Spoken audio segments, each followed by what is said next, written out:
जय हिंद. नमस्ते विद्यार्थी आणि प्राध्यापक मित्रांनो. Mister Akshay Bale SPPU exam update या यूट्यूब चॅनलमध्ये आपणा सर्वजणांचं स्वागत आहे.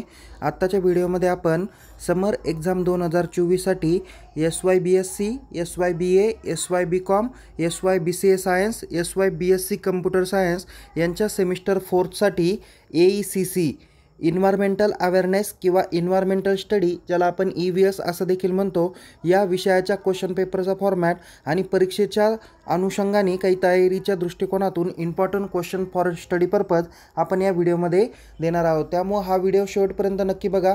आवडल्यास या व्हिडिओला लाईक करा, शेअर करा. अधिक माहितीसाठी आपण आपल्या यूट्यूब चॅनलला सबस्क्राईब करायला विसरू नका. तसेच परीक्षेबाबत अद्ययावत माहितीसाठी आपण आपल्या टेलिग्राम चॅनलमध्ये सहभाग घेऊ शकता. लिंक डिस्क्रिप्शन बॉक्समध्ये देण्यात आलेली आहे. तसेच या व्हिडिओच्या सरतेशेवटी काही महत्त्वाच्या टिप्स देणार आहे, त्यामुळे हा व्हिडिओ शेवटपर्यंत नक्की बघा. चला तर मग सुरुवात करूया सगळ्यात अगोदर क्वेश्चन पेपरच्या फॉर्मॅटपासून. बघा विद्यार्थी मित्रांनो, इथे जे काही क्वेश्चन पेपरचा फॉर्मॅट दिलेला आहे, तत्पूर्वी सगळ्यात अगोदर आपण इम्पॉर्टंट इन्स्ट्रक्शन रीड करा. बघा विद्यार्थी मित्रांनो, टोटल तुम्हाला 5 प्रश्न विचारले जातील. त्यापैकी क्वेश्चन नंबर 1 हा तुम्हाला कंपल्सरी सॉल्व करायचा आहे. त्यानंतर सेकंड नंबर इन्स्ट्रक्शन आहे solve any 3 questions from question number 2 to question number 5. म्हणजेच क्वेश्चन नंबर 2, 3, 4 आणि 5 असे टोटल 4 प्रश्न दिले जातील. या 4 प्रश्नांपैकी कोणत्याही 3 प्रश्नांची उत्तरं तुम्हाला या ठिकाणी लिहायची आहे. आणि क्वेश्चन नंबर 2 पासून तर क्वेश्चन नंबर 5 पर्यंत प्रत्येक प्रश्नाला सारखे मार्क आहे, हे इन्स्ट्रक्शन नंबर 3 मध्ये सांगितलेलं आहे. तर क्वेश्चन पेपरच्या फॉर्मॅटमध्ये तुम्हाला एकूण जी काही क्वेश्चन पेपर विचारली जाणार आहे ती 35 मार्काची विचारली जाणार आहे. त्यामध्ये तुम्हाला पासिंग मार्क्स हे 14 मार्क असतील. तर तुम्हाला जो काही टाईम दिला जाणार आहे तो 2 तासाचा दिला जाणार आहे. आणि ही देखील प्रश्नपत्रिका तुमची मराठी आणि इंग्लिश अशा दोन्ही लँग्वेजमधून असेल. तुम्हाला ज्यातून सोयीस्कर वाटेल त्यातून या पत्रिका तुम्ही काय केली पाहिजे, सॉल्व केली पाहिजे. सो यामध्ये आपण क्वेश्चन नंबर 1 पासून तर 5 पर्यंत कशा पद्धतीचं स्वरूप असेल ते समजून घेऊया. सगळ्यात अगोदर क्वेश्चन नंबर 1 हा तुम्हाला आन्सर इन 1 किंवा 2 सेंटेन्स असेल. त्याला म्हणलं जाईल solve any 5 questions of the following. यामध्ये प्रत्येक प्रश्नाला 1 मार्क असणारे असे टोटल 6 ते 7 प्रश्न विचारले जातील. त्यातून फक्त 5 प्रश्नांची उत्तरं तुम्हाला लिहायची आहे. इथे मी म्हणेल तुम्ही 6च्या 6 प्रश्न सोडवले तरी चालेल. यासाठी तुम्हाला 5 मार्क्स दिलेले आहेत. त्यानंतर क्वेश्चन नंबर 2 A मध्ये तुम्हाला ब्रॉड क्वेश्चन विचारलं जाईल, त्यासाठी तुम्हाला 6 मार्क्स आहे. तर क्वेश्चन 2B मध्ये शॉर्ट नोट्स विचारल्या जातील 4 मार्कासाठी. त्यानंतर क्वेश्चन नंबर 3A हा देखील ब्रॉड क्वेश्चन 6 मार्काला राहील. तर क्वेश्चन 3B हा शॉर्ट नोट्स राहील 4 मार्कासाठी. त्यानंतर क्वेश्चन नंबर 4 देखील याच पद्धतीने ब्रॉड क्वेश्चन 6 मार्काला राहील, तर शॉर्ट नोट्स 4 मार्काला राहणारी आहे. आणि क्वेश्चन नंबर 5 हा राईट शॉर्ट नोट्स असणार आहे, ज्यामध्ये तुम्हाला 5 ते 6 शॉर्ट नोट्स दिले जातील. त्यापैकी कोणत्याही 4 शॉर्ट नोट्स लिहायचे आहे. यासाठी प्रत्येक शॉर्ट नोट्सला तुम्हाला 2.5 मार्क आहे. 4 यांचं उत्तर लिहिलं तर तुम्हाला 10 मार्क्स या ठिकाणी मिळणार आहे. ओके. सो जर तुम्हाला वेळ भेटला तर तुम्ही इथं 6च्या 6 जरी शॉर्ट नोट्स लिहिल्या तर ज्याला जास्त मार्क्स पडतील त्या कन्सिडर केल्या जातील, कोणत्याही 4. ओके. सो इम्पॉर्टंट क्वेश्चन्सकडे वळूया. त्यामधील सगळ्यात नंबर 1 पहिला जो काही क्वेश्चन असतो, जो एका वाक्यात उत्तर द्या असतो किंवा 1 ते 2 सेंटेन्समध्ये आन्सर लिहायला लावतात, त्यामध्ये कोणकोणते प्रश्न विचारले जाण्याची शक्यता आहे. तुम्हाला माहिती आहे की इन्व्हायरमेंटच्या रिलेटेड वेगवेगळे डेज साजरी करत असतो. त्यापैकी सगळ्यात महत्त्वाचा पहिला डे म्हणजे वर्ल्ड इन्व्हायरमेंटल डे. सो तुम्हाला प्रश्न देखील तशाच पद्धतीने विचारले जाण्याची शक्यता आहे की when is world environmental day celebrated. जागतिक पर्यावरण दिन कधी साजरी केला जातो. दुसरा आहे define the term of environment. महत्त्वाचा आहे, पर्यावरणाची व्याख्या लिहा. त्यानंतर तिसरा आहे व्हॉट इज नॉईज. ध्वनी म्हणजे काय. ओके. म्हणजे इथं एअर पोल्युशन असेल, नॉईज पोल्युशन असेल, वॉटर पोल्युशन असेल, सॉईल पोल्युशन असेल, अशा पद्धतीचे देखील काही वेगवेगळे पोल्युशनच्या डेफिनेशन विचारल्या जाण्याची शक्यता आहे. नेक्स्ट आहे name of any 2 national parks in India. भारतातील कोणत्याही 2 राष्ट्रीय उद्यानांची नावं तुम्हाला लिहायची आहेत. विद्यार्थी मित्रांनो, इथं राष्ट्रीय उद्यानांवरती कदाचित तुम्हाला शॉर्ट नोट्स पण विचारण्याची जास्त शक्यता आहे. त्यानंतर पुढे आहे when did the environmental protection act came into existence. म्हणजे पर्यावरण संरक्षण किंवा सुरक्षा कायदा केव्हा अस्तित्वात आला. नेक्स्ट आहे define the concept of water pollution. मी मागाशी सांगितलं जसं air pollution, water pollution, noise pollution, हे सगळे पोल्युशन तुम्ही व्यवस्थित करून ठेवा. जलप्रदूषण म्हणजे काय त्याची व्याख्या तुम्हाला द्यायची आहे. नेक्स्ट आहे व्हॉट इज न्यूक्लिअर हजार्ड. म्हणजे आण्विक धोका म्हणजे काय, त्याच्यावरती शॉर्ट नोट्स पण विचारली जाऊ शकते किंवा एका वाक्यात उत्तरं पण विचारले जातील. नेक्स्ट आहे give one example of climate change, वातावरणीय बदलाचे एक उदाहरण लिहायचं आहे.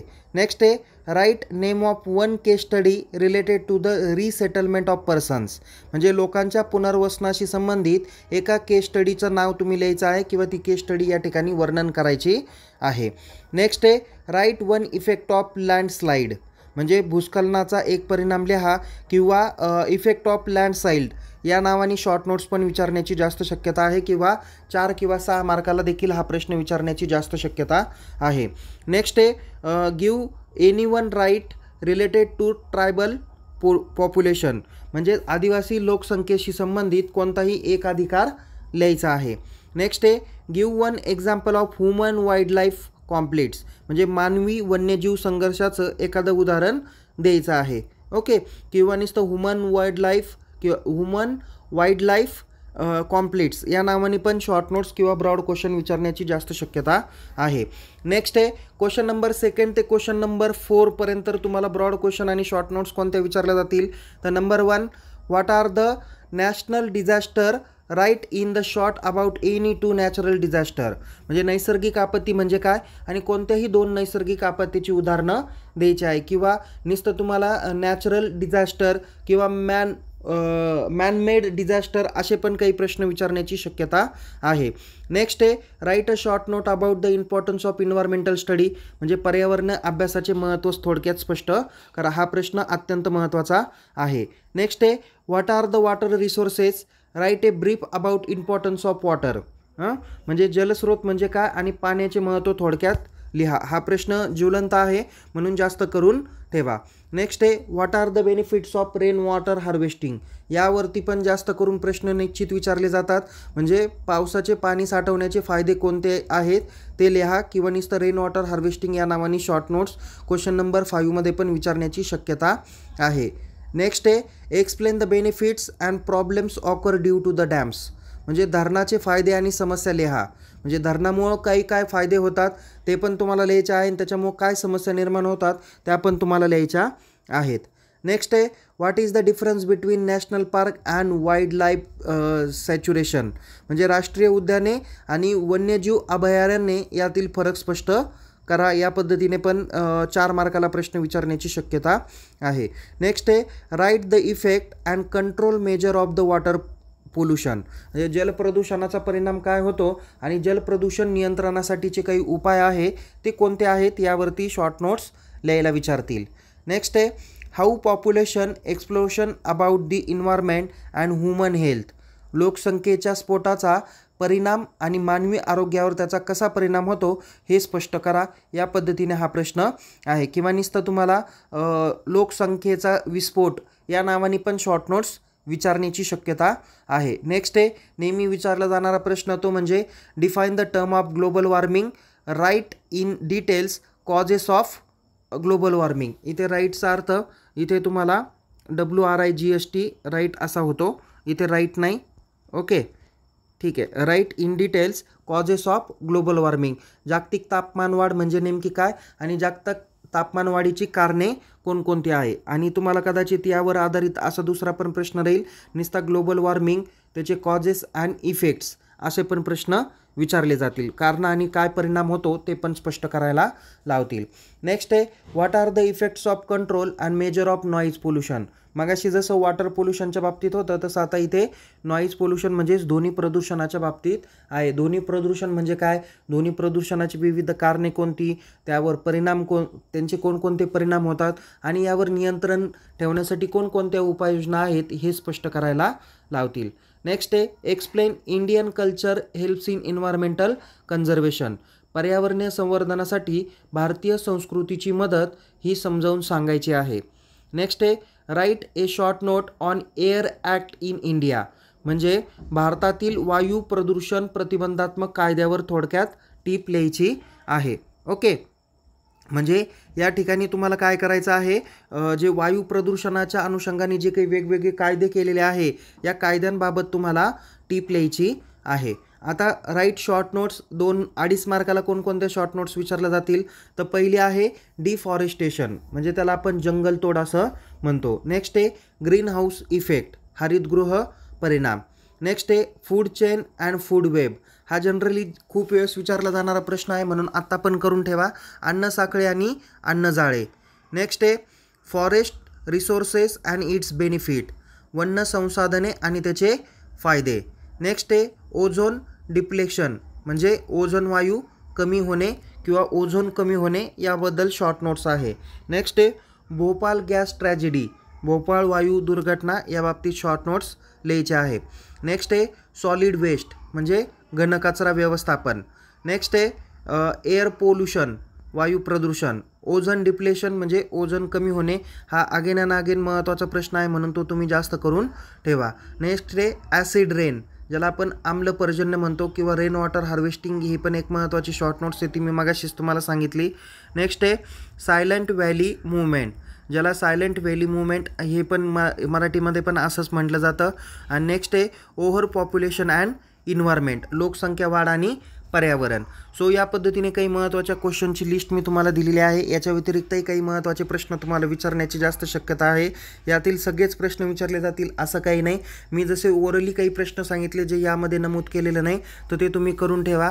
म्हणजे सगळ्या प्रदूषणाचे प्रकार कोणकोणते आहे, जसं ध्वनी, वायू, नंतर जल प्रदूषण, मातीचे प्रदूषण किंवा मातीची धूप म्हणूया आपण त्याला, ओझोनच्या बाबतीतले प्रश्न आहे, नंतर ग्लोबल वॉर्मिंग आहे, रेन वॉटर हार्वेस्टिंग आहे, डॅम्स आहे, नॅचरल डिझास्टर आहे. ओके, सो या पद्धतीचे एक्झाम्पल्स किंवा या बाबतीतली माहिती तुम्ही लिहून ठेवा. लोकसंख्या वाढीचा विस्फोट काय आहे, इन्व्हायरमेंट प्रोटेक्शन कशा पद्धतीने केलं जाऊ शकतं, नंतर ओझोन डिप्लेशन, ओझोनच्या बाबतीत माहिती तुम्हाला लिहायची आहे. वायू दुर्घटना असेल, फूड चेन किंवा फूड वेब आहे, ग्रीन वॉटर हार्वेस्टिंग, जंगलतोड आहे, पर्यावरण संवर्धन या संदर्भाने काय काय उपाययोजना करता येतील.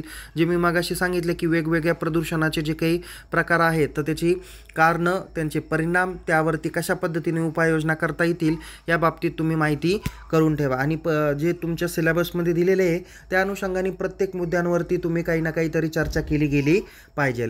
सो विद्यार्थी मित्रांनो, जेवढे सांगितले तेवढेच प्रश्न येतील असं काही नाही, याच्या व्यतिरिक्त पण काही प्रश्न येण्याची जास्त शक्यता आहे. हे सर्व प्रश्न तुम्हाला अभ्यासाच्या दृष्टिकोनातून दिलेले आहे.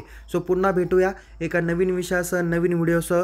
तोपर्यंत आपल्या बाकीच्या विषयाचे व्हिडिओ आपल्या यूट्यूब चॅनलला दिलेले आहे, त्यामुळं आपल्या यूट्यूब चॅनलला सबस्क्राईब करा. अधिक माहितीसाठी आपण आपल्या टेलिग्राम चॅनलमध्ये सहभागी व्हा, लिंक डिस्क्रिप्शन बॉक्समध्ये देण्यात आलेली आहे. पुन्हा भेटूया एका नवीन विषयासह, नवीन व्हिडिओसह. तोपर्यंत या व्हिडिओला लाईक करा, आपल्या सर्व विद्यार्थी मित्रांपर्यंत हा व्हिडिओ शेअर करा आणि यूट्यूब चॅनलला सबस्क्राईब करायला विसरू नका. आणि टेलिग्राम चॅनलमध्ये महत्त्वाचे अपडेट दिले जातात, सर्व मेसेज काळजीपूर्वक बघा. तुम्हाला येणाऱ्या परीक्षेसाठी खूप खूप शुभेच्छा. Take care. जय हिंद. धन्यवाद.